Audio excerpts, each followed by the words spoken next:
Hey guys, I'm Demented Jumper. Today we're doing my top 5 favourite skins from Crash Bandicoot 4.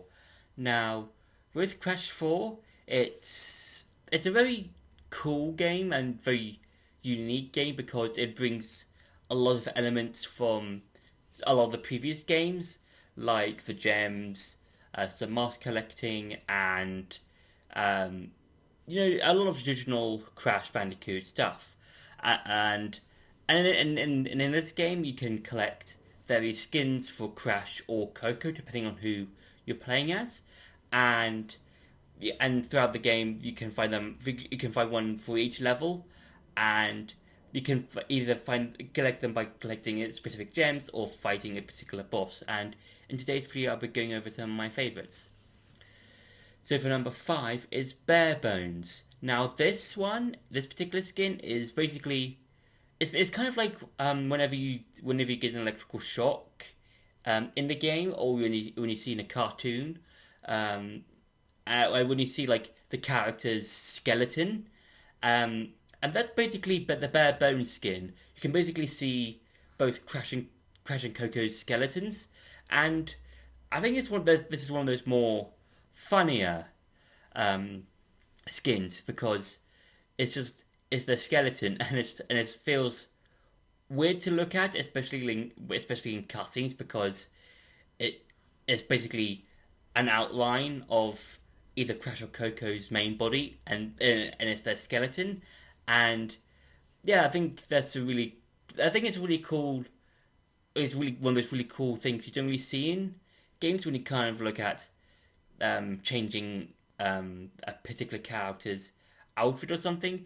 Another thing that a different or similar kind of customization is probably in Breath of the Wild and Tears of the Kingdom with that luminous stone armor where it glows in the dark and you see a skeleton on it. So that's kind of reminds me of that.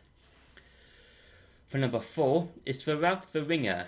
Now, this particular costume skin, you can get at the very end of the game once you've beaten the final boss, and yeah, it's basically both Crash and Coco having like different um, bandages and broken limbs and stuff, and yeah, I would say from looking at the skin as a whole, yeah, it's definitely an interesting and I would say cool skin. As I think it plays a bit in the game as a whole, especially if you're trying to get like all the gems, all of the insanely perfect relics, all the flashback tapes, and all of the um, time trial relics. It's one of those skins that I feel like yeah, definitely it's definitely part of the game and it's definitely should be part of the game since this game it's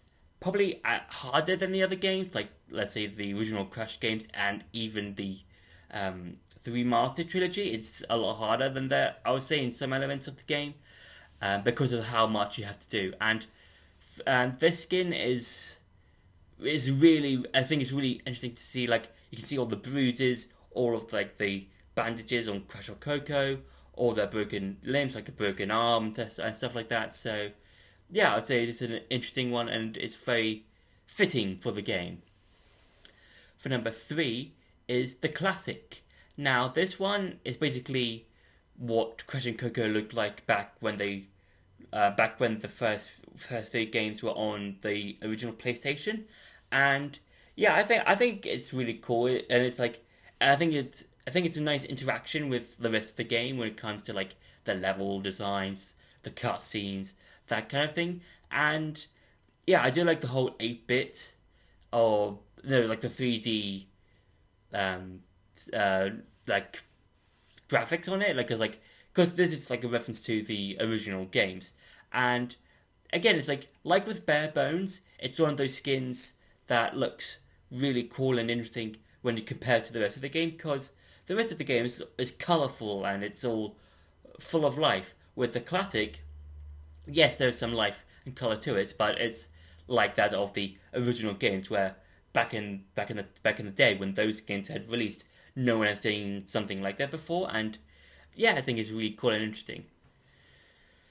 For number 2 is Warped Biker. Now this is a costume which references a few levels from Crash 3, where Crash could go on a bike, and we'll do some bike levels, and it's basically just him with sunglasses and a biker jacket with like his initials on the back, and that's just really fun. It makes him more not edgy but more cool, like the kind of cool that Sonic wishes he could be, that kind of thing.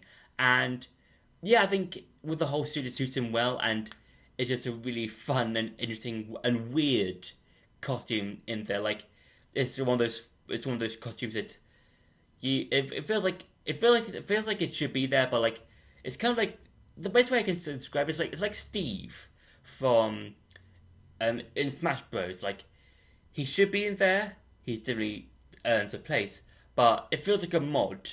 And if the Warped Biker wasn't in the game, I feel like people would have found a way to mod that particular costume into the game. That's how I feel this particular skin is.